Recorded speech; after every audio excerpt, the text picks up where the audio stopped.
الحمد لله نحمده ونستعينه ونستغفره ونؤمن به ونتوكل عليه ونعوذ بالله من شرور أنفسنا ومن سيئات أعمالنا من يهده الله فلا مضل له ومن يضلل فلا هادي له ونشهد أن لا إله إلا الله وحده لا شريك له ونشهد أن محمدًا عبده ورسوله أرسله بالحق بشيرا ونذيرا بين يدي الساعة فمن يطع الله ورسوله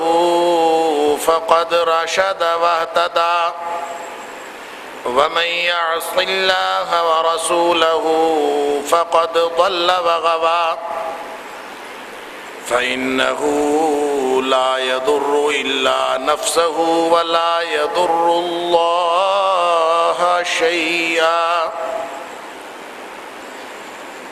نسأل الله ربنا أن يجعلنا ممن يطيعه ويطيع رسوله ويتبع رضوانه ويجتنب سخطه فإنما نحن به وله أما بعد فإن خير الحديث كتاب الله وخير الهدي هدي محمد صلى الله عليه وآله وسلم وشر الأمور محدثاتها وكل محدثة بدعة وكل بدعة ضلالة وكل ضلالة في النار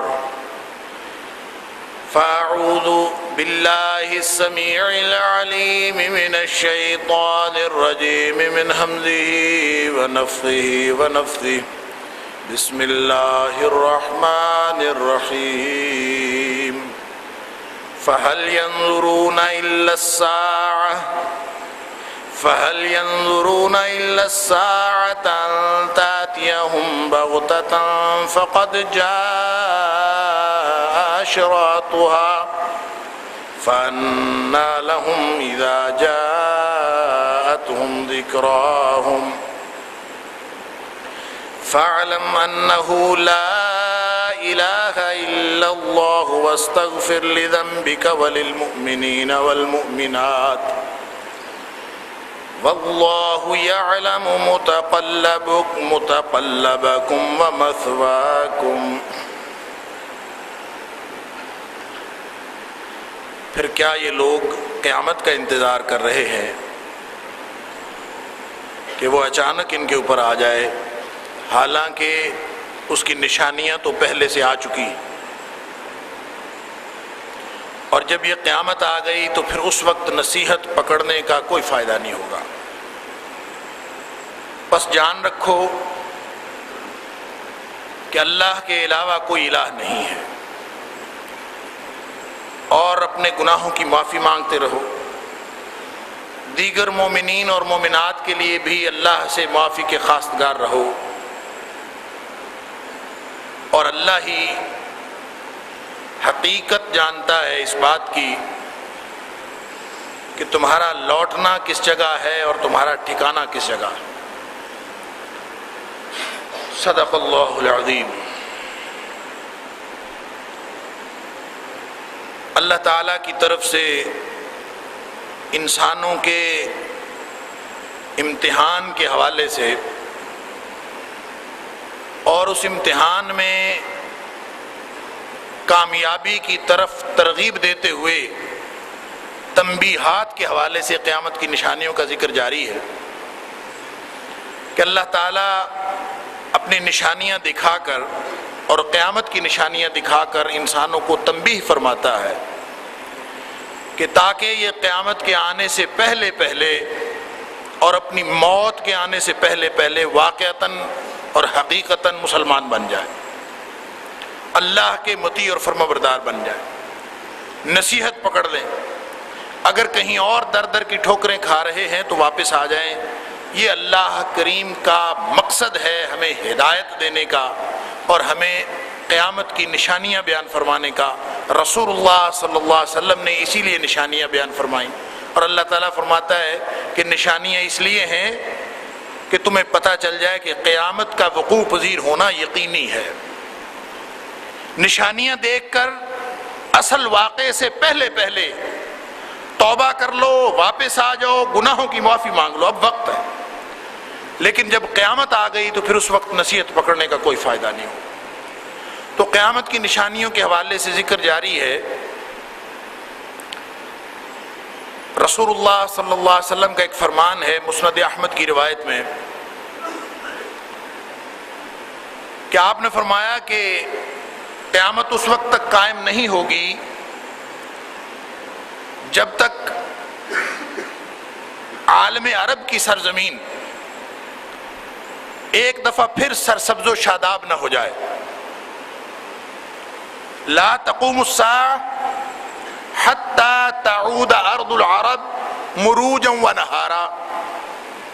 ایک وقت آئے گا کہ عربوں کی سرزمین، ارض العرب، عرب کی زمین، مروجا ونہارا، اس پہ باغات ہوں گے، ہرے بھرے کھیت ہوں گے، سرسبز اور شاداب علاقہ بن جائے گا۔ جب تک یہ نہ بن جائے قیامت قائم نہیں ہوگی۔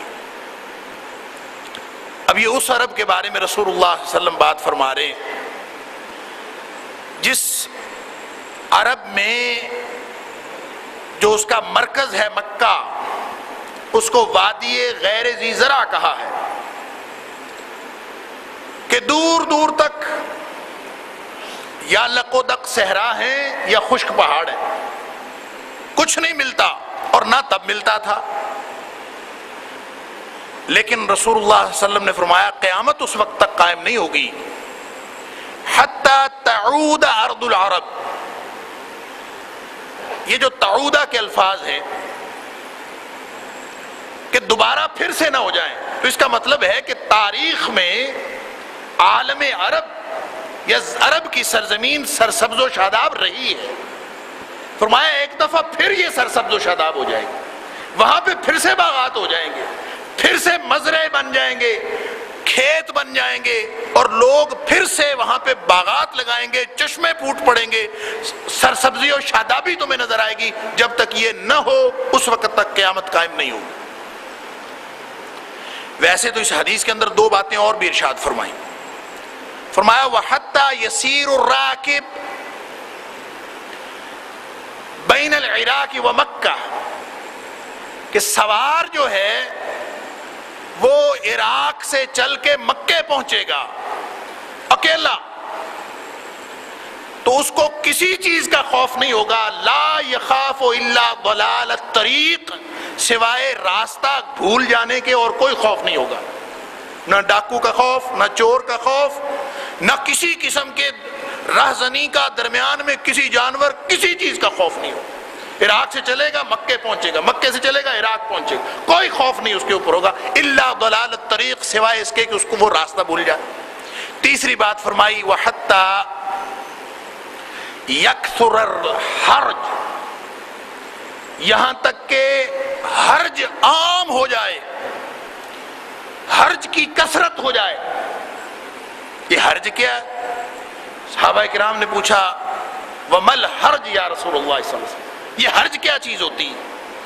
تو رسول اللہ صلی اللہ علیہ وسلم فرمایا القتل، حرج ہے قتل عام، روزانہ دسیوں بیسیوں سینکڑوں لوگ ہلاک ہو رہے ہوں، قتل ہو رہا ہو، قتل عام ہو رہا ہو، اور کسی کو کچھ پتہ نہ ہو کون کس کو قتل کر رہا ہے اور کیا ہو رہا ہے۔ جب قتل عام کی کثرت ہو جائے اس کے بعد قیامت آئے گی۔ یہ تین نشانیاں گویا رسول اللہ صلی اللہ علیہ وسلم نے اس حدیث کے اندر بیان فرمائی جو میں نے عرض کی۔ تو اس میں پہلی نشانی ہے عالم عرب، عرب کی سرزمین پھر سے سرسبز و شاداب ہو جائے۔ عجیب و غریب بات ہے، خشک پہاڑ بھی کبھی خشک پہاڑ، اس پہ سرسبزی کیسے آئے گی؟ وہ سرسبز و شاداب کیسے ہوگا؟ اور یہ بات سننے کے بعد آج بھی ناممکن لگتی ہے، تو رسول اللہ صلی اللہ علیہ وسلم جب فرما رہے تھے، یہ 1500 سال پرانی بات ہے۔ اور اب اگر آپ سعودی عرب میں جائیں اور مکے سے مدینے تک کا سفر کریں، وہ 400 کلومیٹر کا سفر جو رسول اللہ صلی اللہ علیہ وسلم نے سواری پہ یہ پیدل فرمایا تھا، اور کئی دنوں میں آپ وہاں پہ پہنچے تھے، اس سفر کے دوران آپ کو جگہ جگہ پہ ایگریکلچر فارم ملیں گے، پانی آ گیا ہے وہاں پہ، اس پانی سے انہوں نے اپنی زمین جو ہے وہ آباد کر لی، اور آباد ہوتے جا رہی ہے۔ 2006 کی بات ہے، 2006 میں متحدہ عرب امارات، جس کو یو اے ای کہتے ہیں، یہ بھی اس وقت تو عالم عرب کا حصہ تھا، اب الگ الگ ملک بن گئے، تو وہاں پہ میں نے ایک پہاڑ دیکھا جس کا نام تھا جبل حفیظ۔ مجھے نہیں پتا آج کل اس کی صورتحال کیا ہے، جو گئے ہیں ان کو پتا ہوگا۔ تو مجھے بتایا گیا کہ یہ ایک سیرگاہ ہے، ہم سیرگاہ پہ سیر کرنے چلے، جبل حفیظ سیر کرنے چلے گئے۔ بھئی کیا ہے جی؟ بڑی وہاں پہ شادابی ہے، چلے چلتے ہیں جی۔ پتہ چلا پہاڑ پورا، اس کے اوپر اس طرح کا کیمیکل ایکشن کیا گیا ہے، اس کے اوپر اس طرح کی چیزیں لگائی گئی ہیں کہ پورے پتھر اکھاڑ کے اس کے اوپر مٹی ڈالی گئی ہے، اور پورا پہاڑ جو ہے سرسبز و شاداب ہو گیا ہے۔ وہ دیکھنے میں اس طرح لگتا ہے جیسے آپ مری کے پہاڑوں میں پھرتے ہو، حالانکہ وہ خشک پہاڑ۔ تو خشک پہاڑ پھر سے سرسبز و شاداب ہو رہے ہیں۔ تو رسول اللہ صلی اللہ علیہ وسلم نے فرمایا تھا، لا تقوم الساعہ، قیامت قائم نہیں ہوگی حتی تعود ارض العرب مروجا ونہارا، جب تک یہ پھر سے آباد نہ ہو جائے، وہاں پہ تمہیں باغات اور کھیت کھلیان نظر نہ آئے، تب تک قیامت قائم نہیں ہوگی۔ تو اس کا مطلب ہے، ہو سکتا ہے یہ تو ایک آن گوئنگ پروسیس ہے، تو کب جا کے یہ نشانی اپنی مکمل شکل میں پایا تکمیل کو پہنچتی ہے، لیکن حقیقت یہ ہے کہ رسول اللہ صلی اللہ علیہ وسلم کی فرمائی ہوئی بات آج بھی ہمیں پوری ہوتی ہوئی دکھائی دیتی ہے کہ عالم عرب کے اندر خشک پہاڑوں کو سرسبز بنا دیا گیا، وہ ریگستان اور بیابان جہاں پہ تھا کوئی دور دور تک درخت نہیں تھا، آج انہوں نے درخت لگا لیے ہیں۔ یہ آپ میدان عرفات کو ہی دیکھ لیں، میدان عرفات کے اندر کوئی سایہ دار جگہ ہی نہیں تھی، اب جا کے وہاں دیکھیں، وہاں پہ سایہ دار جگہ ایک نہیں، اتنے درخت ہیں وہاں پہ، خیمہ نہ بھی لگا ہو تو ان لاکھوں لوگوں کے لیے کوئی نہ کوئی درخت سایہ دار وہاں مل جاتا۔ کہتے ہیں کہ وہ درخت نیم کے درخت لگائے گئے ہیں، اور سنا ہے کہ یہ ہمارے پاکستان کا ایک حکمران تھا ضیاء الحق، اس نے تحفہ دیا تھا سعودی عرب کو، میدان عرفات کے اندر درخت لگوا دیے تھے۔ بہرحال کہاں سے بھی آیا ہو ہمیں نہیں پتا، لیکن وہ بے آب و گیا آبادی اور وادی جہاں پہ کچھ بھی نہیں تھا، کوئی سرسبزی و شادابی نظر نہیں آتی تھی، آج ہم میدان عرفات کے اندر وہ دیکھ سکتے ہیں، جگہ جگہ پہ درخت لگے ہوئے، اور اتنے گھنے درخت ہیں، اور وہی بیابان، وہی صحرا جنہوں نے سبزی اگانا چھوڑ دی تھی، اب وہ سبزی اگانا شروع کر دی، اس لیے کہ رسول اللہ صلی اللہ علیہ وسلم فرمایا یہ قیامت کی نشانیوں میں سے ایک نشانی ہے کہ جہاں پہ کچھ نہیں ہوتا تھا وہاں پہ پھر سے ہونا شروع ہو جائے، یہاں پہ کوئی کھیت نہیں تھے اب پھر سے کھیت شروع ہو جائیں، تو جب یہ شروع ہو جائے تو سمجھ لیجئے گا قیامت آنے والی ہے۔ تو یہ بھی ایک نشانی ہے قیامت کی۔ اور دوسری بات جو فرمائی کہ حتی یسیر الراکب بین العراق والمکہ، کہ عراق اور مکہ کے درمیان بے خوف سفر کرے گا سوار۔ اب اس کے بھی 2-3 مطالب ہیں، ایک تو یہ کہ امن اتنا ہو جائے گا، اور دوسرا مطلب یہ بھی ہو سکتا ہے کہ سفر کرنے کے ذرائع ایسے ہو جائیں گے کہ وہ عراق سے چلے گا مکہ پہنچ جائے گا، مکہ سے چلے گا عراق جائے گا، تو کوئی مسئلہ ہی اس کو نہیں ہوگا۔ آج اگر عراق سے ہوائی جہاز چلے اور جدہ کی ایئرپورٹ پہ جا کے اتر جائے اور وہاں سے چلے اور وہاں پہنچ جائے تو کیا خوف ہے اس کو؟ کسی بات کا ڈر نہیں ہے۔ تو رسول اللہ صلی اللہ علیہ وسلم نے ایک اور حدیث ہے بخاری شریف کی، اس کے اندر بھی یہی فرمایا تھا۔ حضرت عدی بن حاتم رضی اللہ تعالی عنہ رسول اللہ صلی اللہ علیہ وسلم کے پاس بیٹھے تھے کہ ایک شخص آیا، اس نے آ کے شکایت کی فاقے کی کہ اللہ کے رسول بھوک بہت عام ہو گئی ہے اور اس کا کوئی علاج فرمائیں۔ رسول اللہ صلی اللہ علیہ وسلم نے خاموشی سے اس کی بات سن لی، وہ بیٹھ گیا۔ تھوڑی دیر بعد ایک اور شخص، یہ بخاری شریف کی حدیث ہے، تھوڑی دیر بعد ایک اور شخص آیا، اس نے آ کے شکایت کی راہزنی کی کہ اللہ کے رسول ڈکیتی بڑی عام ہو گئی ہے، لوگ جو ہیں راستے میں راستہ کاٹ لیتے ہیں، راستے میں لوٹ لیتے ہیں۔ فشکا الیہ قطع السبیل، راستہ کاٹنا، راہزنی کرنا، ڈکیتی کرنا، اس کی شکایت کی۔ رسول اللہ صلی اللہ علیہ وسلم نے اس کی بات بھی سن لی۔ تو عدی فرماتے ہیں کہ اس کے بعد رسول اللہ صلی اللہ علیہ وسلم نے مجھے پوچھا، عدی تو نے ہیرا دیکھا ہے؟ ہیرا ہا کے ساتھ، عراق کا ایک سرحدی شہر ہے، اس کا نام ہے ہیرا، شہر کا نام۔ تو حضرت عدی بن حاتم رضی اللہ تعالیٰ عنہ فرماتے ہیں مجھ سے رسول اللہ صلی اللہ علیہ وسلم نے پوچھا، عدی تم نے ہیرا دیکھا؟ تو میں نے کہا یا رسول اللہ صلی اللہ علیہ وسلم میں نے تو ہیرا نہیں دیکھا۔ تو آپ نے فرمایا کوئی بات نہیں، اگر تم نے نہیں بھی دیکھا تو سنا تو ہے نا کہ کہاں ہے، کتنی دور ہے۔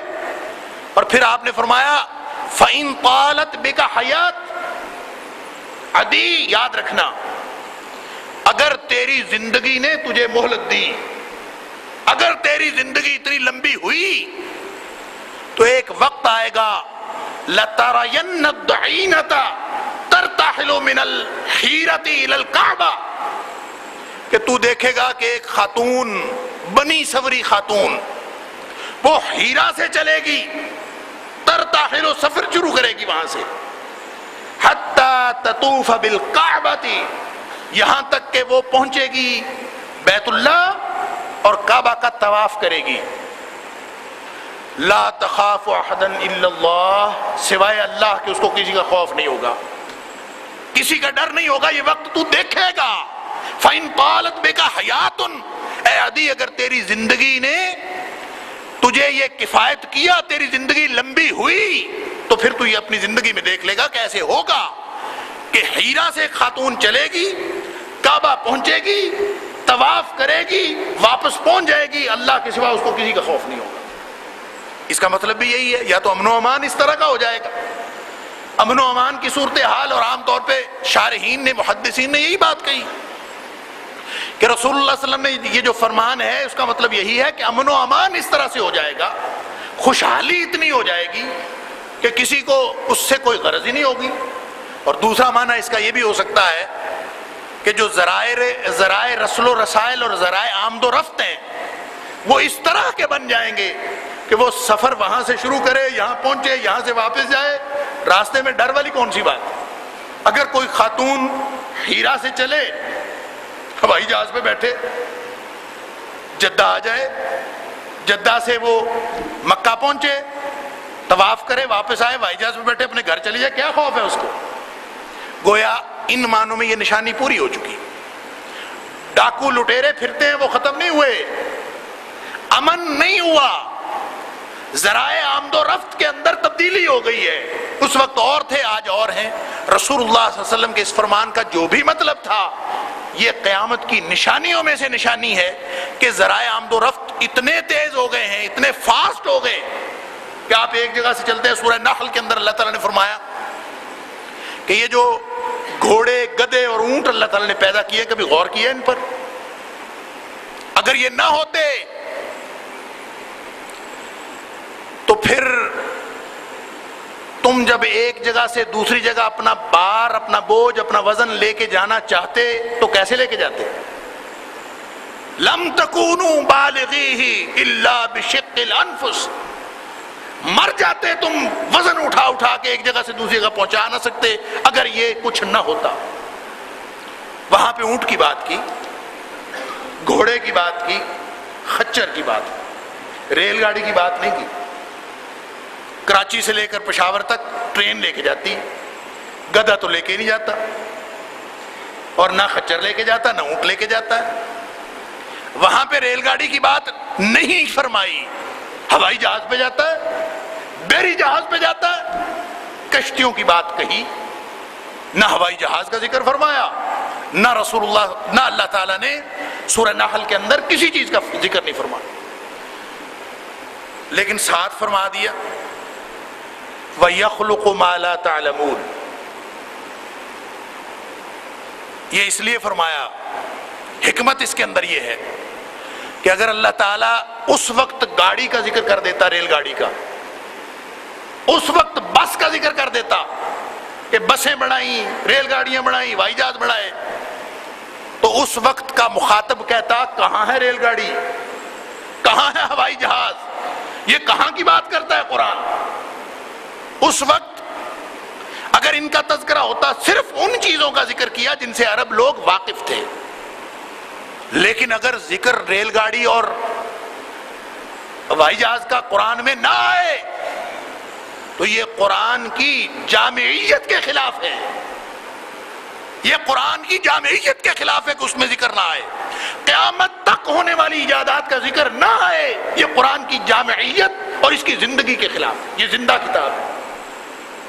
اس لیے فرما دیا وَيَخْلُقُ مَا لَا تَعْلَمُونَ، اور وہ کچھ پیدا کرے گا، وہ کچھ پیدا کرے گا، یخلق ما لا تعلمون، جو تم نہیں جانتے، تمہیں پتہ ہی نہیں کیا کچھ پیدا ہوگا۔ ابھی تک تو ہم نے ریل گاڑیاں، ہوائی جہاز دیکھے ہیں، قیامت تک پتہ نہیں کیا کچھ پیدا ہونا ہے۔ یہ سب کا سب اللہ کی قدرت کی نشانیاں ہیں اور ساتھ ہی ساتھ قیامت کی نشانیاں، کہ ہر چیز لمحہ بلمحہ بدل رہی ہے، اور جو جو چیز ٹیکنالوجی کے نام پر آ رہی ہے وہ بھی اللہ کی طرف سے نشانی ہے۔ اور میں نے پہلے بھی عرض کیا کہ لوگوں کو بڑا کنفیوژن ہوتا تھا، بڑی پریشانی ہوتی تھی، یہ لوح محفوظ کیا چیز ہے؟ کہ رسول اللہ صلی اللہ علیہ وسلم نے فرمایا کہ لوح محفوظ پہ اللہ تعالیٰ نے سب سے پہلے قلم پیدا فرمائی، پھر سارے انسانوں قیامت تک جو کچھ ہونا تھا سب کچھ لکھ دیا، اور لکھ دیا ایک تختی پر لوح محفوظ پہ، اور لکھ کے اس کو محفوظ کر دیا، بس۔ اب ہر شخص کہتا تھا کتنی بڑی تختی ہوگی بھی، قیامت تک آنے والے سارے حالات ایک تختی پہ آ گئے، کتنی بڑی تختی ہوگی۔ تو آج کمپیوٹر ایجاد ہوا ہے، اس کی چپ ایجاد ہوئی ہے، تو پھر جا کے مسئلہ حل ہوا ہے کہ اتنی سی چپ ہوتی ہے، اس کے اندر کئی جی بی ڈیٹا آ جاتا ہے، اور یہ تو ہم نے اپنی آنکھوں سے دیکھ لیا۔ تو یہ تو انسانوں کی بنائی ہوئی ایجاد ہے، اتنی سی چپ۔ اللہ کی لوح محفوظ ہو سکتا ہے اس سے بھی چھوٹی ہو، ایک نقطے جتنی ہو، اس کے اوپر قیامت تک آنے والا سارا ڈیٹا آ جائے۔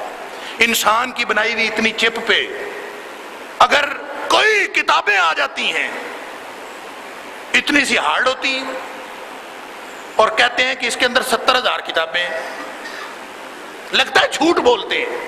اور آج سے 10 سال پہلے اگر کوئی شخص کہتا ہے تو ایسے ہی لگتا تھا جھوٹ بولتے ہیں، کیسے ہو سکتا ہے اتنی سی چیز ہو اس کے اندر 70,000 کتابیں ہیں، یہ ممکن ہے؟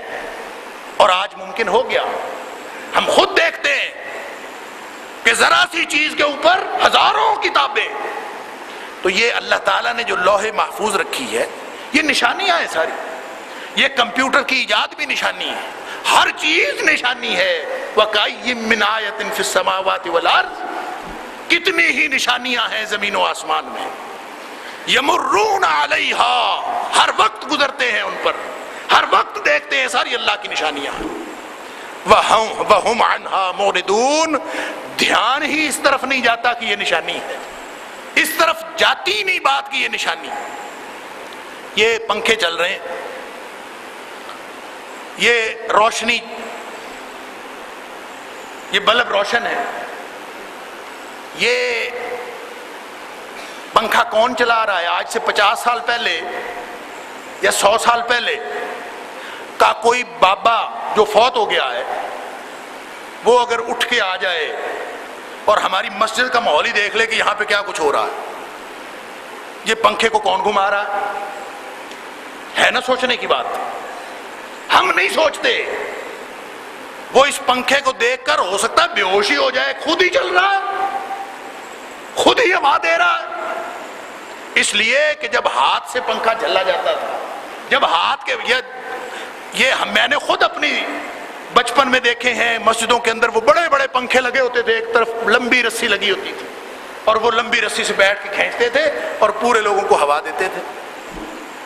اس وقت کا بابا آج آ کے اس پنکھے کو دیکھے گا تو اس کی حیرت کی انتہا نہیں رہے گی. خود اور جو کنووں سے جا کے پانی لاتا تھا اس کو بتایا جاتا اس وقت ایک وقت آئے گا کہ ٹوٹی خود پانی نکالے گی. یہ ایک تو نا ہم کھولتے ہیں یوں کر کے تو پانی نکالتی نہیں, آج کل آٹومیٹک آ گئی, سینسر لگ گیا ہے, آپ پاس ہاتھ کریں پانی شروع ہو جاتا ہے. اللہ, یہ اللہ کی قدرت کی نشانیاں, یہ قیامت کی نشانیاں ہیں. ہم دیکھتے ہیں ہمارا دھیان ہی نہیں جاتا, ہمیں اللہ یاد ہی نہیں آتا. کبھی ٹوٹی سے پانی نکلے ہمیں اللہ یاد آیا نہیں آتا, حالانکہ اس وقت اللہ یاد آنا چاہیے. یہ نشانیاں تو ساری اس لیے ہیں, قیامت آ گئی تو پھر نصیحت پکڑنے کا کیا فائدہ. اب جو سامنے قیامت نظر آ رہی ہے, سامنے اللہ کی قدرت کی نشانیاں نظر آ رہی ہیں, سامنے عذاب آ رہے ہیں, سامنے اللہ کے قائم کیے ہوئے فطری نظام کے اندر گڑبڑ ہو رہی ہے, معاملات خراب ہو رہے ہیں, یہ ساری قیامت کی نشانی.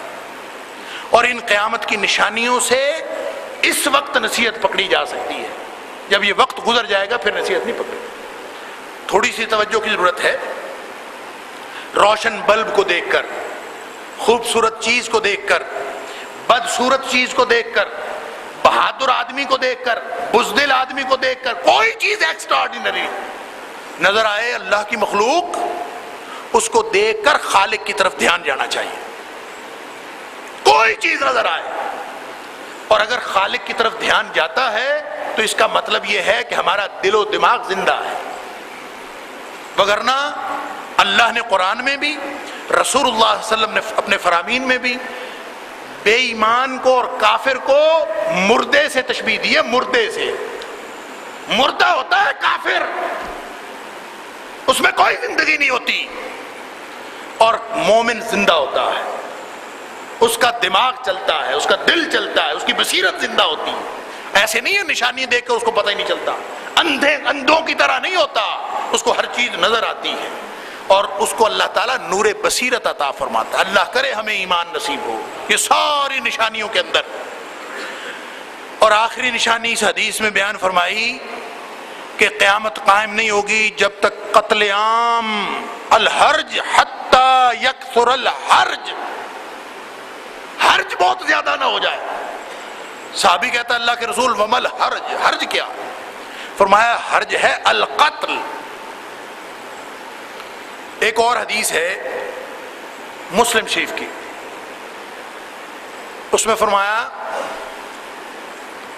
کہ والذی نفسی بیدہ, رسول اللہ صلی اللہ علیہ وسلم, اس ذات کی قسم ہے جس کے ہاتھ میں میری جان ہے, لا یذهب الدنیا, دنیا اس وقت تک ختم نہیں ہوگی, یعنی قیامت نہیں آئے گی, حتی یاتی علی الناس یوم, جب تک لوگ وہ دن نہ دیکھ لیں. کون سا دن؟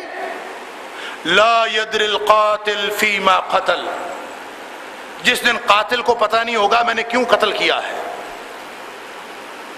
ولا المقتول فیما قتل, نہ مقتول کو پتہ ہوگا کہ مجھے کیوں قتل کیا گیا.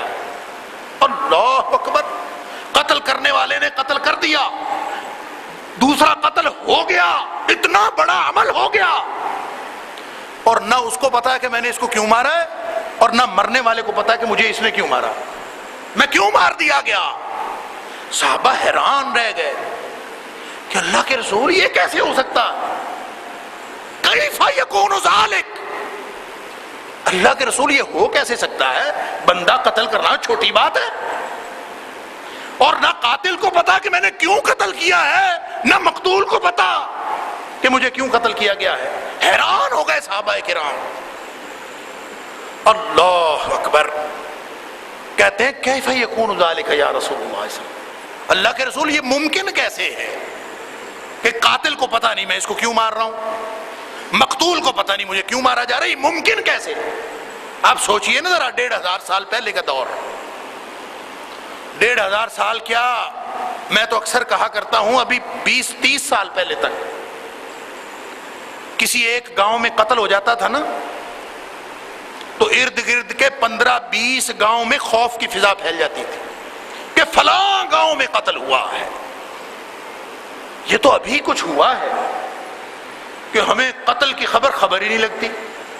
1 2 4 8 10 20 25 بندوں کے قتل کی خبر ہی نہیں ہوتی. اللہ اکبر.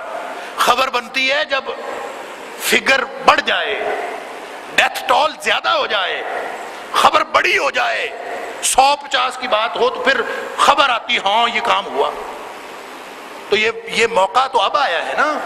اور اس وقت رسول اللہ صلی اللہ علیہ وسلم کے دور میں قتل کی بات، یعنی لفظ قتل کو برا سمجھا جاتا تھا کہ منہ سے ایسا لفظ نہ نکال لو.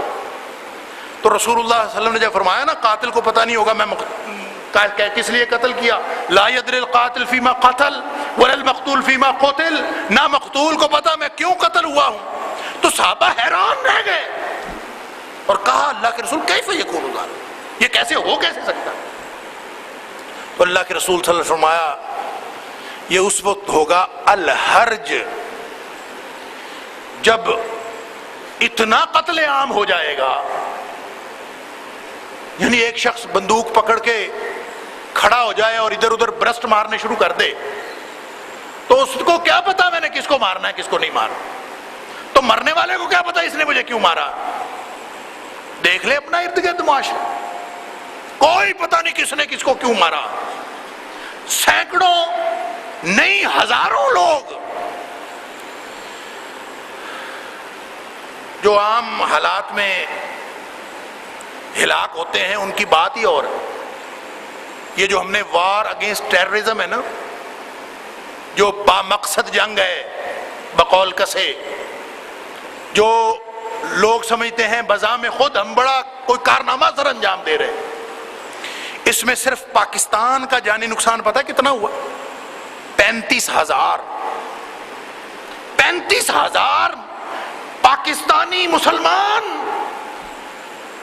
اللہ کے بندو ذرا ایک کی انویسٹیگیشن کرو تو وہ کس لیے قتل ہوا، جس نے مارا اس نے کیوں مارا، کون سی دہشت گردی ختم ہوئی ان 35,000 کو مارنے کے بعد، کہاں امن قائم ہوا، کون سا امریکہ محفوظ ہوا، کون سے ملک کی خدمت ہوئی، کس دین کی خدمت ہوئی، کچھ بھی نہیں ہوا.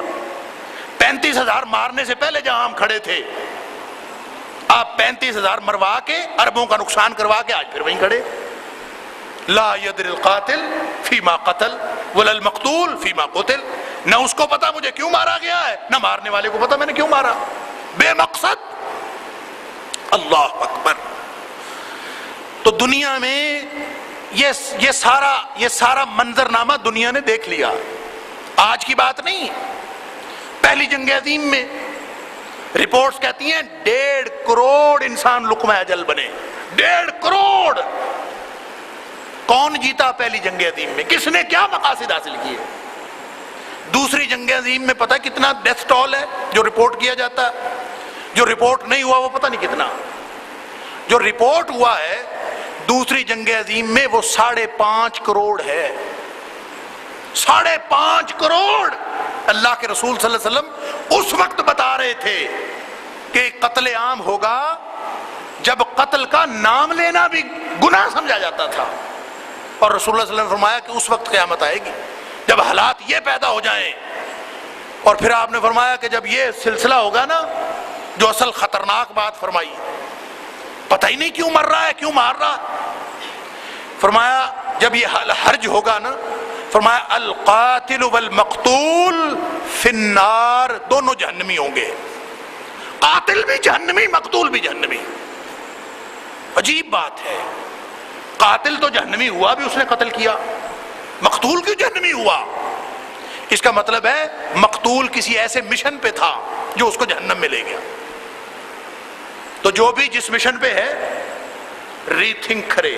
رسول اللہ صلی اللہ علیہ وسلم نے بڑی خطرناک بشارت دی ہے، بڑی خطرناک تنبیہ فرمائی ہے، القاتل والمقتول، مارنے والا بھی جہنمی، مرنے والا۔ مسلم شریف کی حدیث ہے، حضرت ابو ہریرہ رضی اللہ تعالیٰ عنہ کہ دنیا پہ ایک ایسا وقت آئے گا، پھر قیامت آئے گی، لا یذهب الدنیا، دنیا جائے گی نہیں، ختم نہیں ہوگی، حتی یاتی الناس یوم، ایک دن آنے والا ہے ان کے اوپر، وہ دن دیکھ لیا ہم نے، کروڑوں لوگ۔ یہ جو آپ نے نام سنا ہوگا انقلاب فرانس کا، اور عام طور پر اس کی جو اس کی جہت ہمیں بتائی جاتی ہے وہ یہ ہے کہ انڈسٹریل ریولوشن تھا، وہ صنعتی انقلاب۔ تو صنعتی انقلاب کی ابتدا ہوئی ہے انقلاب فرانس، اور انقلاب فرانس میں جو ڈیتھ ٹول تھا، جو لوگ فرانس کے انقلاب میں لقمہ اجل بنے ہیں، وہ پتہ کتنے تھے؟ 19 لاکھ 19 لاکھ لوگ۔ اور خون ریزی، جنگ، لڑائی اور خونخوار ہونے کا طعنہ دیا جاتا ہے مسلمانوں کو کہ رسول اللہ صلی اللہ علیہ وسلم نے جو انقلاب برپا کیا، پتہ ہے رسول اللہ صلی اللہ علیہ وسلم نے جو انقلاب برپا کیا اس کا ڈیتھ ٹول کیا ہے؟ اللہ کے رسول صلی اللہ علیہ وسلم نے جو دنیا میں، یعنی جتنے بڑے بڑے انقلابات آئے ہیں وہ سارے انقلابات کوئی لاکھوں کروڑوں سے کم لوگوں کی قربانی دے کر نہیں آئے، اور اثرات کیا تھے؟ کوئی 50 سال چلا، کوئی 100 سال چلا، کوئی 200 سال چل جائے۔ ہم جس انقلاب کی بات کرتے ہیں کہ اللہ کے رسول صلی اللہ علیہ وسلم نے اس دنیا کو انقلاب دیا، انسانیت کو انقلاب دیا، وہ 50-100 سال میں نہیں ختم ہوا، ساری دنیا نے زور لگا لیا، وہ 1500 سال میں ختم نہیں ہوا، حتیٰ کہ اس میں مسلمان بھی مل گئے اس کو ختم کرنے کے لیے، وہ ختم نہیں ہوا، قیامت تک ختم نہیں ہوگا، اس کے اثرات دیکھ لیں۔ لیکن اس میں ڈیتھ ٹول کیا تھا؟ صرف ایسے موازنے کے لیے، اس میں ہزاروں لاکھوں کی بات نہیں، اللہ اکبر۔ ایک رپورٹ کے مطابق رسول اللہ صلی اللہ علیہ وسلم کی جو کل لڑائیاں تھیں، کل جو مہمات ہیں جس میں لڑائی ہوئی یا نہیں ہوئی، جنگی مہمات، ان کی کل تعداد 82، ان 82 میں سے صرف 28 یا 27 ایسی مہمات ہیں جس میں لڑائی کی نوبت آئی، اور جہاں لڑائی کی نوبت آئی فریقین، مسلمان بھی اور کافر بھی، دونوں کا ڈیتھ ٹول ملا کے جو کل تعداد بنتی ہے وہ 1048 ہے، 1048۔ 923 کافر مرے، صرف 125 مسلمان شہید ہوئے، اور 1048 بندوں کے نتیجے میں جو انقلاب برپا کیا ہے اس کے اثرات کتنے دور رس ہیں، کتنی انسانیت کو فائدہ ہوا ہے۔ ان کو کہا جاتا ہے یہ جنگجو ہیں، ان کو کہا جاتا ہے یہ خونخوار ہیں، ان کو کہا جاتا ہے ان کے نبی نے ان کو خون ریزی سکھائی ہے۔ ہمارے نبی نے تو خون ریزی سکھائی ہے، تمہارے کسی نبی نے تو خون ریزی نہیں سکھائی، تو لاکھوں انسان کیوں مر رہے ہیں؟ کروڑوں انسان کیوں لقمہ اجل بنے ہیں؟ 1.5 کروڑ اور 5.5 کروڑ، لاکھوں لوگ، اللہ اکبر۔ تو رسول اللہ صلی اللہ علیہ وسلم نے اس کی پیشین گوئی فرما دی تھی۔ اندازہ فرمائے آپ تقابل کریں گے، کوئی شخص، یعنی یہ تقابل کرتے وقت بھی اتنی بے ایمانی کرتے ہیں کہ دنیا کے بڑے بڑے یہ جو دانشور بنے پھرتے ہیں، تقابل جب کرتے ہیں نا عیسائیت کا اسلام کے ساتھ، تو عیسائیت کی تعلیمات لے لیتے ہیں، مسلمانوں کی تاریخ لے لیتے ہیں۔ یا آپ دیکھ لیں تقابل جہاں کہیں بھی ہوا، عیسائیت کی تعلیمات کا تقابل کرتے ہیں مسلمانوں کی تاریخ کے ساتھ۔ تو بھئی تاریخ کا تقابل کرنا ہے تو اپنی تاریخ کے ساتھ کرو، پھر دیکھو اسلام کہاں کھڑا ہے، اور اگر تعلیمات کا تقابل کرنا ہے تو پھر رسول رحمت صلی اللہ علیہ وسلم کی تعلیمات کے ساتھ مقابلہ کرو۔ تو یہ آج تک ہمیں یہ بے ایمانی سمجھ میں نہیں آئی۔ مسلمان پھر مکالمہ بین المذاہب کے بڑے دل دادا، مفاہمت کی پالیسی، ایسا باہمی کوئی عمل جس سے ہم آہنگی پیدا ہو جائے، بین المذاہب ہم آہنگی. ایسے خوبصورت نعرے ہیں جو سوائے بے ایمانی کے کچھ بھی نہیں. اگر کوئی دیانتدار تقابل کرنے بیٹھتا ہے تو وہ عیسائیت کی تاریخ کھنگالے، مغرب کی تاریخ کھنگالے، پھر اسلام کی تاریخ کے ساتھ اس کا تقابل کریں. اور اگر اسلام کی اگر اپنی تعلیمات لیتے ہیں، اسلام کی تاریخ لیتے ہیں. یہ جتنے بڑے بڑے برنارڈ لیوس، یہ امریکی صدر کا مشیر ہے، جتنی کتابیں اس نے لکھی وہ اپنے آپ کو تاریخ کا ماہر کہتا ہے میں مڈل ایسٹ کی تاریخ کا ماہر ہوں. اور تاریخ کے نام پر اس نے کرائسس آف اسلام ایک کتاب لکھی ہے. پھر اس نے ایک کتاب لکھی جس نے پوری دنیا میں تہلکہ مچایا، واٹ وینٹ رانگ، کہ کیا غلط ہوا. اور ساری مسلمانوں کی تاریخ میں سے خون ریز جنگیں نکال کر تاریخ میں سے، اور جو دور فتن کی چیزیں ہیں وہ نکال کر ثابت یہ کرتا ہے کہ مسلمان ہیں ہی خون ریز، ہیں ہی خون ریزی کرنے والے. اور پھر الزام یہ لگاتا ہے، ہرزہ سرائی یہ کرتا ہے کہ یہ خون ریزی ان کے نبی نے ان کو سکھائی. یہ سارا تقابل اس وقت ہوگا جب اللہ کے پاس پہنچیں گے. اللہ تعالیٰ نے قرآن میں جگہ جگہ اسی لیے فرمایا کہ دنیا میں جو اختلاف ہے نا، اس کا فیصلہ وہاں جا کے ہوگا.